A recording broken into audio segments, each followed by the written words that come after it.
I, female, 32, hosted a dinner party for family recently to celebrate my new promotion. I was very happy and proud of myself because I earned this after slaving away at my corporate job for months. Only my partner, Keith, male, 37, knows how hard I have worked for it. But what was meant to be a celebration of my success, hosted by me, ultimately became about something else. Now, everyone is after me because they think I'm cruel and vindictive and don't understand the value of family. I grew up in a blended family. My biological mother left my dad for her boss when I was just 2 years old, so she has never been a part of my life. It has been dad and me for the longest time, and I'm not complaining. My mom never tried to reach out, and while a lot of my family thought that I would want to seek her out when I grew up, that was not true at all. I have no desire to meet my biological mother or reconnect with her, even though my stepmother and I don't see eye to eye. I have never had a real maternal figure in my life, not in my mother and not in my stepmother, Anne, 53, female. Dad married her when I was already old enough to have begun navigating life without a mother, and there was always resistance from both sides to accept each other as family. As a child, I used to look at my friends with complete families, siblings, cousins, and I would feel very envious and dejected that I was not given this luxury. However, I just accustomed myself to my own reality, and since then, coping with life has become easier. My Aunt Rosa, Dad's sister, tried her best to cultivate that bond with me, and I'm very grateful for everything that she has done for me. But, and I mean this in the least hurtful way possible, an aunt is not a mother. I don't blame my dad for anything, though.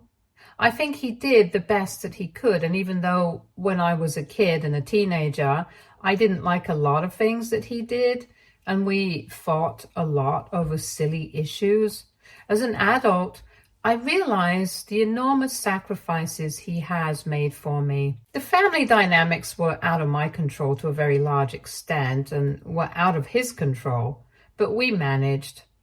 Dad married Anne when I was 15 years old, even though they had been together for a while before that. He had repeatedly asked me if I was okay with him remarrying, and I know for sure that had I said no, he wouldn't have gone ahead with it. But by then, I knew that despite Anne and I not having a very good relationship, she made him happy. And I also knew that both of us loved Dad enough to be cordial to each other and make the family work somehow. While he was dating her, he had introduced her to me. In the initial few months of us knowing each other, she had overstepped her boundaries multiple times. I think she assumed that since I never had a mother, I would automatically take her as my maternal figure, and she tried very hard to fill that gap, so to speak. But I had been without a mother for so long that I didn't really understand what it meant to have one. Any attempt of hers to discipline me or exert authority while they were dating and not married was met with a lot of hostility from my side. I could have behaved better in hindsight, but I was a rebellious teenager, and to me, I was doing the best that I could. It became clear to her that I was not interested in a mother, and that the only way this could work was if we tolerated each other's presence and got along for Dad's sake. And this arrangement worked after their wedding, for the first few months at least. And I seriously and genuinely believe that it would have gotten better and the family would have been tighter, so to speak, if Stephanie hadn't come. Stephanie, now 36, female, is my stepsister and Anne's daughter. Dad had no idea about her when he married Anne, and Anne had never shared it with him. I don't blame her for it because it was a hard thing to talk about for her. Stephanie was the result of a teen pregnancy that Anne had with a man who was much, much older than her. She was groomed and then forced to carry the pregnancy to term. She was essentially a kid herself when she became a mother, and the only reason she agreed to carry the pregnancy to term was that she was assured by her abuser and his family that they would take up the entire responsibility of the kid and she would not have to be involved. And thankfully for her, they did not back out. So she had her daughter, and the daughter went to her biological father and lived there all her life. Anne had no contact with her groomer and her daughter, and she changed her city as soon as she turned 18, when Stephanie was 1 year old. She never had any contact with her and never disclosed this part of her past with anyone, according to her.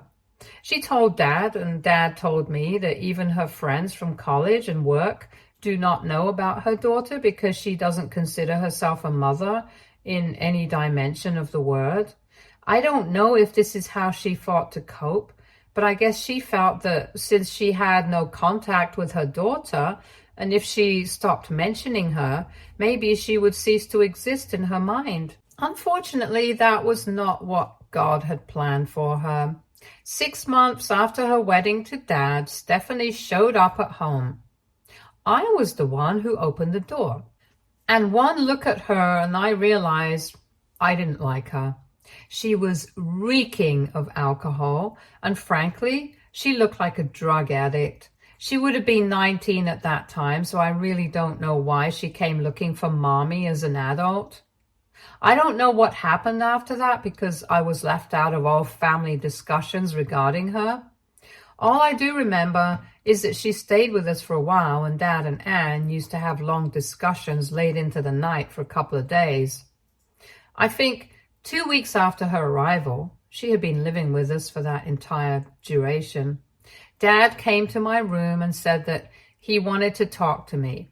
He told me that Stephanie would be living with us for a while longer until they could try and do something to get her life on track.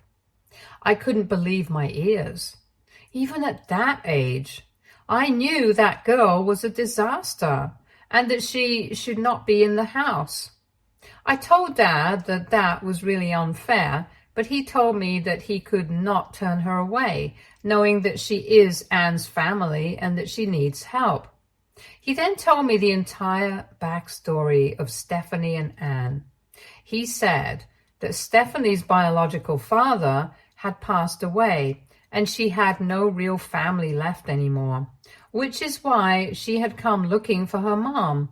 And it would be very unfair to her if they turned her back and didn't help her out. I hated to admit it, but I knew he was right. That's the thing about Dad. He's a good man.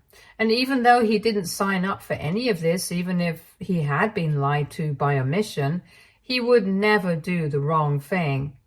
He knew that it was important for him and Anne as adults to be there for Stephanie, and even though this came as a huge shock to him, a bigger shock than it was to me, in all honesty, he did not back down from doing the right thing. And that is how, at the age of 15 years, I got a 19-year-old sister with whom I shared absolutely no affinity. Living with Stephanie was difficult, to say the least. The adjustment was hard on everyone, and added to this was the fact that the newest family member was an absolute brat. She was thoroughly entitled from the day she set foot inside the house. She thought that Anne would be fawning over her in guilt and that she would have everyone wrapped around her finger. It was true to some extent. Anne tried to manage her tantrums because she felt guilty about abandoning her daughter and involving my dad in this mess. Dad tolerated her nonsense because he felt that she was a troubled child and needed good parental figures to guide her and bring her on the correct path. I was the only one who had absolutely zero tolerance for Stephanie's bullshit. And because of that, the entire family dynamic gradually changed. The only balancing factor in the house was Dad, and even Stephanie had begun to listen to him and behave around him. Anne had a miraculous motherly transformation, and she just attached herself to Stephanie, and both of them together started singling me out for not playing into the entire happy family trope. And I never played into it because I just could not stand Stephanie. She had no job. She was doing nothing with her life. All she would do was sit at home and blast loud music all day. Dad used to go to work, and it was only Anne and her in the house when I came back from school, and she would just go nuts. It became extremely difficult for me to even function like a normal human being in the house. I tried to tolerate it as much as I could, but I finally reached my breaking point and spoke to Dad about it. He told me that I should have come sooner. That night, he told Stephanie that it had been more than 6 months of her living with us, and that she needed to either find a job soon or look at higher education. She looked as if somebody had slapped her square in the face. I really don't know why she thought she was allowed to rot away and Dad would fund her entire life, but she did. Anne tried to cut in and take a stand for Stephanie, but Dad was having none of it.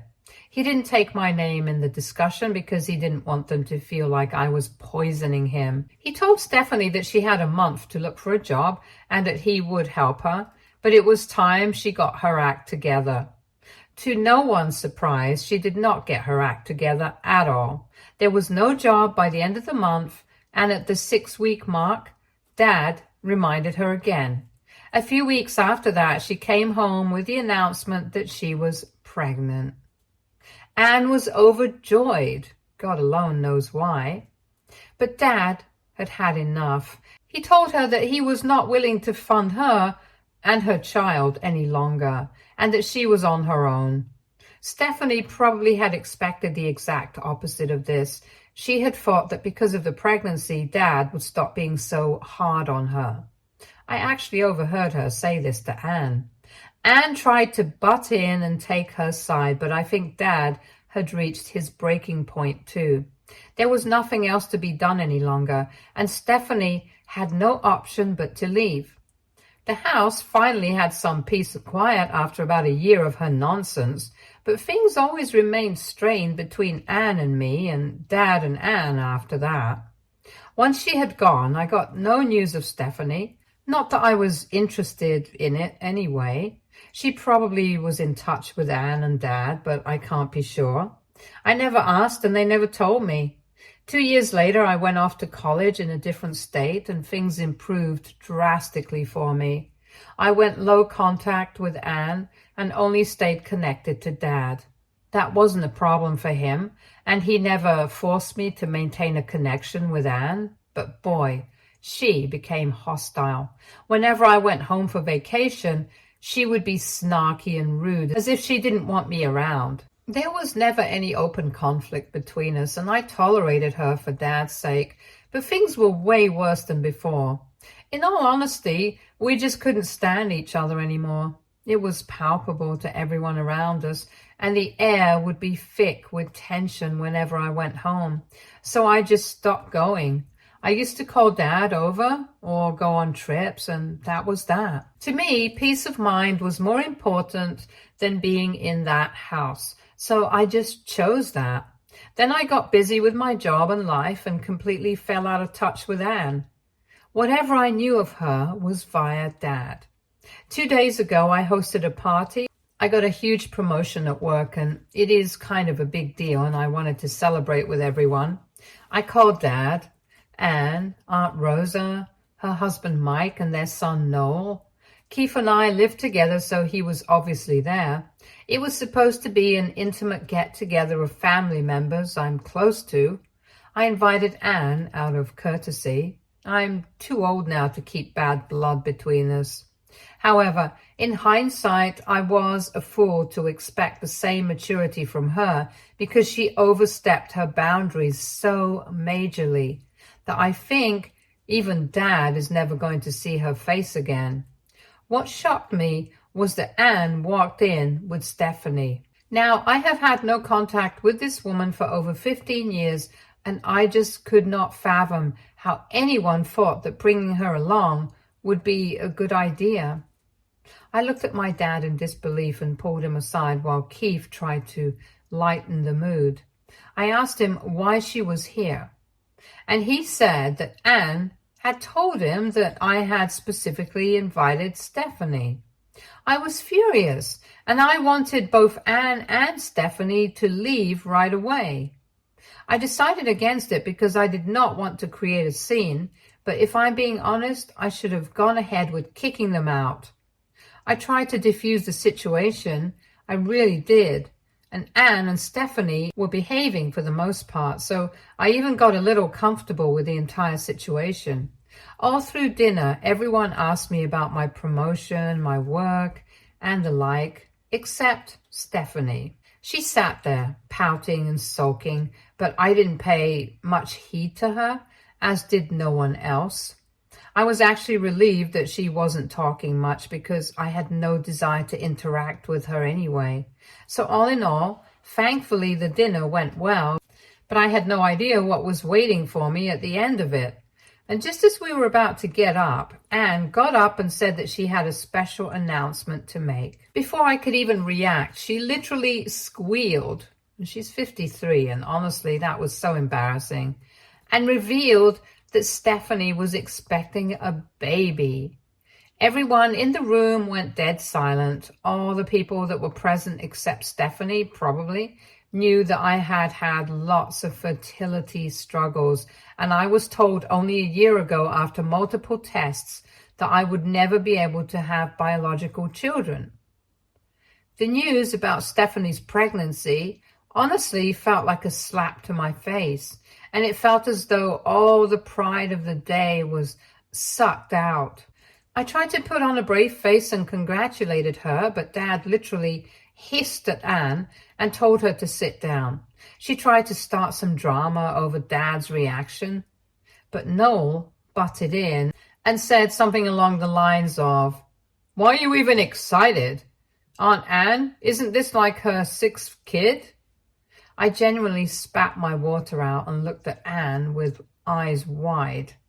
She started yelling at Noel, but Aunt Rosa got up to defend him, and it all became a huge mess in my house, where I couldn't even get a single word of what they were saying. In a couple of minutes, I had had enough, and I told all of them that I wanted them to leave and that they could not come into my house and disrespect me when I was the one hosting them. I then turned to Steph and told her that I had not invited her, and even if her mother had lied to her, she should have had the common sense to understand that it possibly could not have been me who was extending an invitation or an olive branch, because we never liked each other, and we hadn't spoken to each other in over 15 years. To my utter amazement, she started crying, saying that I was just jealous of her fertility because I could never have kids of my own. I hate to admit it, but that one statement stung more than anything I have ever heard before. Thankfully, I kept my cool, and I then told her that I was glad I had made something of myself and worked hard to create a name, so that my only achievement was not spitting out kids the minute I could get pregnant. I don't think anyone had expected me to say something so vicious, and before I could say anything, Anne slapped me in front of everyone. She slapped me so hard that my head hurt. I don't exactly remember what happened in the next 2 minutes, but all I know is that by the time I had centered myself, everyone was out of the house, and Keith was sitting beside me apologizing for letting things escalate so much. I told him it wasn't his fault, but the entire situation has taken a huge toll on me. Dad has reached out to me, and so has Aunt Rosa, Uncle Mike, and Noel, but I haven't responded to anyone other than Noel. I'm just not in the right headspace to talk to anyone right now. It's not just that they shat all over my party and achievements. They rubbed me the wrong way by poking fun at and mocking my biggest vulnerability, and then proceeded to assault me in my own home. And I know Dad is not to blame for this, but he could not have anticipated or controlled it. But I am still disappointed that he didn't do anything to defend me in front of everyone when Steph tried to make the day all about himself. Heck, it was Noel, who's still a kid, by the way, who had the guts to stand up to her bullshit and call her out publicly. I am too shaken by whatever has happened, and I don't think I will be talking to anyone in the family as of now. I just hope and pray that this chapter closes now and that I don't have to deal with Anne or Stephanie again. Update. You guys were right, and I should have known better. This is so not over. I had never outright hated Anne and Steph, but I just didn't like them. What they have resorted to now, however, conveniently puts them in the category of crazy, lying psychopaths who need to be kept away from humanity for its betterment. I have never met a worse duo of lying scums, and God knows why Anne has become blind to the antics of her daughter. She used to be sane, but now it seems like Steph controls her with the twiddle of her thumb.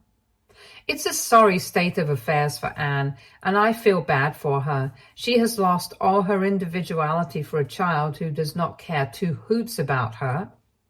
A week after the party, I had still not replied to anyone, so I had no idea what was going on.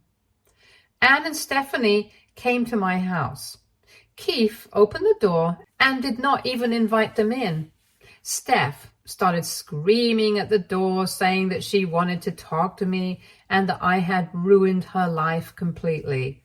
I heard the screaming and rushed to the door where Stephanie was crying, and Anne said that I had committed the most unpardonable sin and that they needed me to pay for it.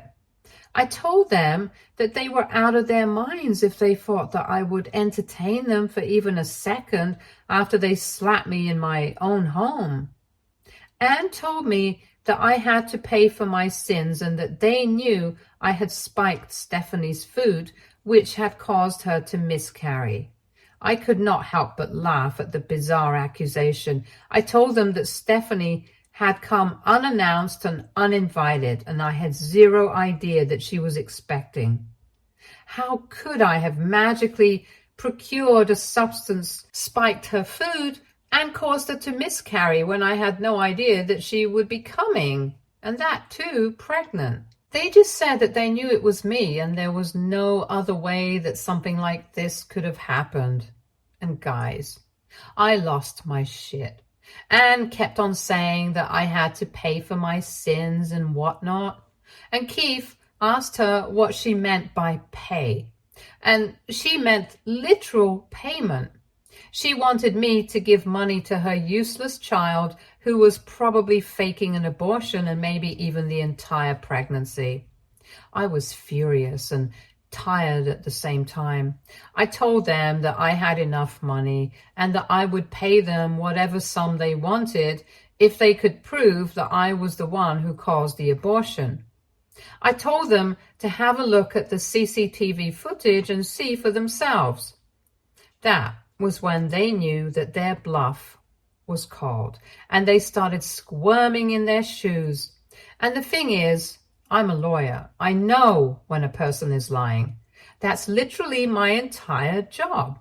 I knew they had been caught and that there was no miscarriage. There probably was no baby either. I then told them that they needed to go with me to the hospital right now and confirm the abortion, or I would press charges against both of them.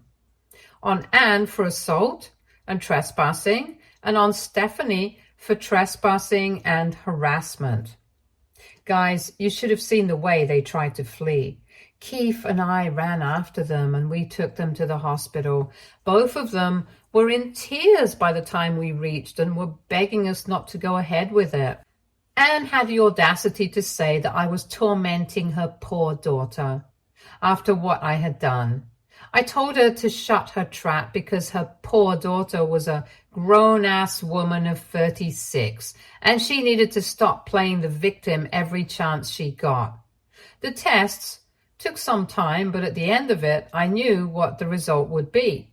Stephanie was not pregnant, and she had been faking it the entire time. I don't know whether I felt rage or smug. I just knew that I wanted both of them out of sight that very minute.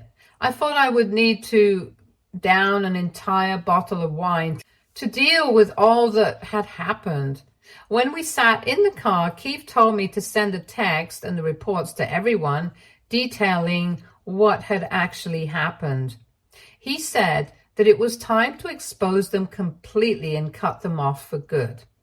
I have done just that, and I feel so much relief. I know now that they won't have the guts to get in touch with me again. I think I'm going to go no contact with Dad too. I just feel that he is somehow responsible for inviting all this mess into my life. And even if he isn't at fault, I don't want to deal with him right now. I have faced assault and harassment, and an achievement of mine has been ground to dust because of the antics of his wife and her daughter. I can't help but feel mad at him. He was the one who allowed Stephanie inside my house. He could have asked me whether I had actually invited her or not. He could have cross-checked, but it was easier for him to feign convenience, and that just hurts me a lot. I know I'm not going to tolerate any more of their drama, and if they try to, as much as knock at my door again, I will just get a restraining order against them.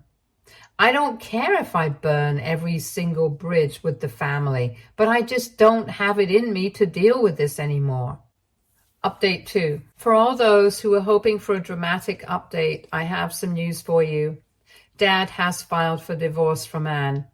After he got to know what the mother-daughter had done, he was furious and threw Anne out of the house. I had a very long talk with him, and both of us got very emotional. In the fight with Anne, she revealed that she had known all along that Stephanie wasn't pregnant, but she already had 5 kids. None of the babies' daddies stayed. Yes, all of them are different, but Dad thinks that they pay child support. And she could not hold a job for long.